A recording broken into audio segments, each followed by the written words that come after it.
Grobogan merupakan salah satu kabupaten yang ada di Jawa Tengah.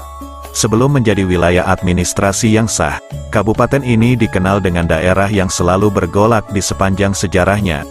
Ibu kota kabupatennya berada di kota Purwodadi. Namun sebelumnya, ibu kota Kabupaten Grobogan terletak di Kelurahan Grobogan. Akan tetapi kemudian dipindah ke Purwodadi pada tahun 1864. Secara geografis, wilayah ini berbatasan langsung dengan 9 kabupaten lainnya. Grobogan merupakan lembah yang diapit oleh 2 pegunungan kapur, yaitu Pegunungan Kendeng di bagian selatan, dan Pegunungan Kapur Utara di bagian utara. Bagian tengah wilayahnya adalah dataran rendah. 2 sungai besar yang mengalir adalah Kali Serang dan Kali Lusi. Terkait asal-usul nama Grobogan, kisah yang masyhur dan sering diceritakan adalah kisah kemenangan yang diraih oleh pasukan Demak yang dipimpin oleh Sunan Kudus dan Sunan Ngundung atas kerajaan Majapahit. Hadi Prayitno dalam buku Legenda, Mitos, dan Sejarah 35 Kota di Jawa Tengah mengisahkan, setelah Prabu Kertabumi Brawijaya kelima mangkat, Raden Patah menugaskan Sunan Kudus dan Sunan Ngundung untuk memimpin prajurit Demak menyerang kerajaan Majapahit yang dikuasai oleh Girindrawardana. Dalam penyerangan itu, Kesultanan Demak berhasil memperoleh kemenangan. Bahkan prajurit Demak berhasil menguasai istana Majapahit. Sunan Ngundung yang memasuki istana, menemukan banyak sekali pusaka kerajaan Majapahit. Ia kemudian memerintahkan para prajuritnya untuk mengumpulkan pusaka Majapahit dan memasukkannya ke dalam gerobak untuk dibawa ke Demak. Namun di tengah perjalanan menuju Demak, gerobak yang berisi pusaka itu tertinggal. Rombongan kembali untuk mengambil gerobak. Sunan Ngundung begitu terkesan dengan peristiwa tertinggalnya gerobak tersebut. Konon ia kemudian menamakan tempat tersebut dengan nama Grobogan, yang berarti tempat di mana gerobak berisi pusaka tertinggal. Tetapi, sumber yang lain, sebagaimana juga dimuat di laman resmi Kabupaten Grobogan menyebutkan, gerobak juga dapat berarti kandang yang berbentuk kotak untuk mengangkut binatang buas hasil tangkapan dari perburuan. Gerobak tersebut dapat juga digunakan sebagai alat penangkap harimau. Gerobak ini biasa disebut gerobak atau bekungkung.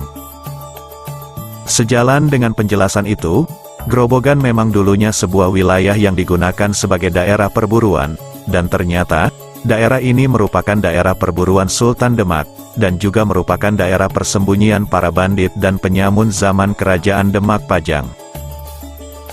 Grobogan telah dikenal sejak masa Kerajaan Mataram kuno.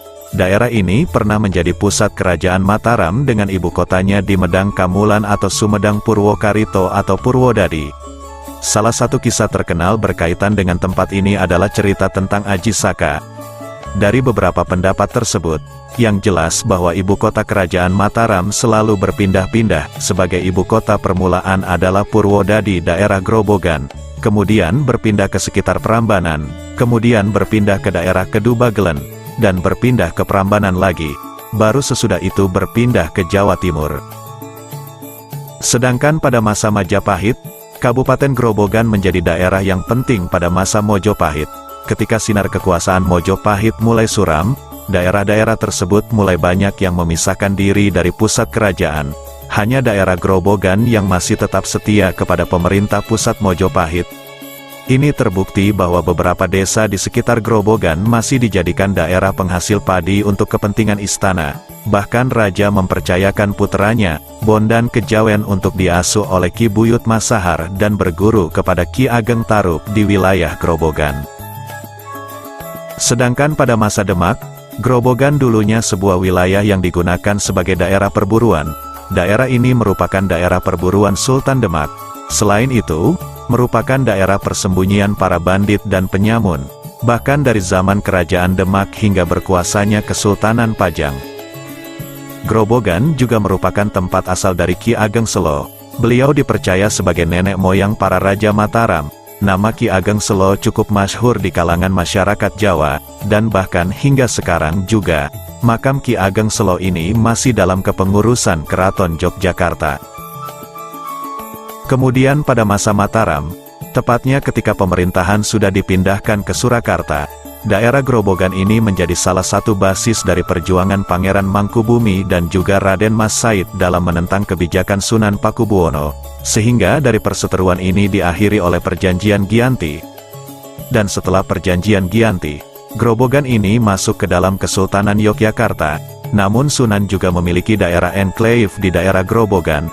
Namun masa selanjutnya, berdasarkan perjanjian antara Sunan dan Sultan dengan perwakilan Daendels tanggal 6 Januari tahun 1811, dan juga ditanda tangani oleh Pati Raden Adipati Cokronegoro, sebagian daerah Grobogan harus diserahkan kepada pihak kolonial. Selanjutnya pada masa kolonial Inggris, dan berdasarkan perjanjian dengan pemerintah Inggris, pada hari Sabtu, tanggal 1 Agustus tahun 1812, daerah-daerah enklave di Salatiga, Demak, dan Grobogan dikembalikan kepada Sunan, dan sebagai gantinya, Inggris mengambil seluruh kota pelabuhan, juga wilayah Kedu, Wirasaba, Blora, Jombang, dan Pacitan. Ditsbah dengan mendapatkan pajak pelabuhan, pasar, dan lain-lain tersebut sebesar Rp120.000 tiap tahun. Namun sebenarnya, pemerintahan kabupaten di Grobogan sendiri sudah ada sejak masa Mataram. Pada saat itu Susuhunan Amangkurat keempat mengangkat seorang abdi yang berjasa kepada Sunan, bernama Raden Wongsodipo, dan diangkat menjadi Bupati Monconegari Grobogan, dengan gelar Raden Tumenggung Martopuro. Dalam pengangkatan ini ditetapkan pula wilayah yang menjadi daerah kekuasaannya, yaitu wilayah Selo, Teras, Karas, Wirosari, Santenan, Grobogan, dan beberapa daerah di Sukowati bagian utara Bengawan Solo. Menurut data yang ada, Kabupaten Grobogan beribu kota di Kelurahan Grobogan, dan pindah ke kota Purwodadi pada tahun 1864. Peristiwa ini hanyalah merupakan perpindahan pusat pemerintahan Kabupaten Grobogan, jadi tidak terjadi perubahan status daerah tersebut.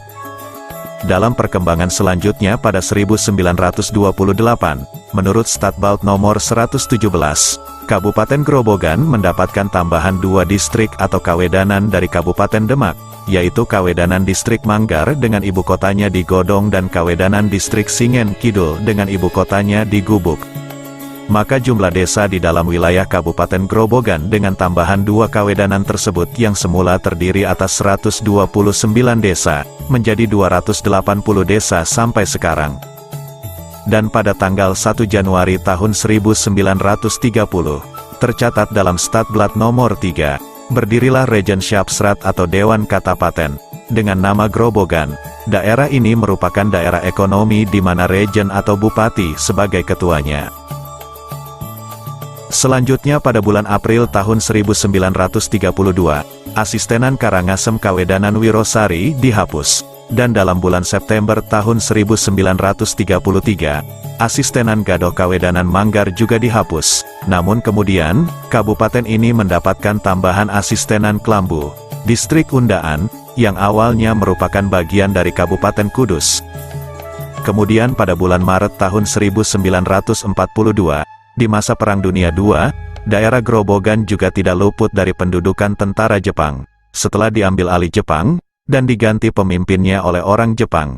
Saat itu Bupati Grobogan yang menjabat ialah Raden Adipati Aryo Sukarman Martohadinagoro. Ia kemudian meninggalkan Purwodadi, dan mengungsi di Pesanggerahan Argomulyo.